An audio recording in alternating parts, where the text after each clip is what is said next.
कुछ कहानियां वक्त के साथ खत्म नहीं होती। वो इश्क की एक ऐसी किताब बन जाती है जो हर पन्ने पर दर्द और मोहब्बत लिखती है।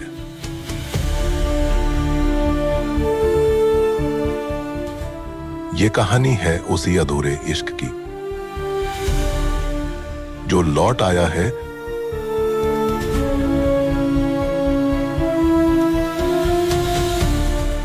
अगर इश्क अधूरा रह जाए तो वो इश्क नहीं,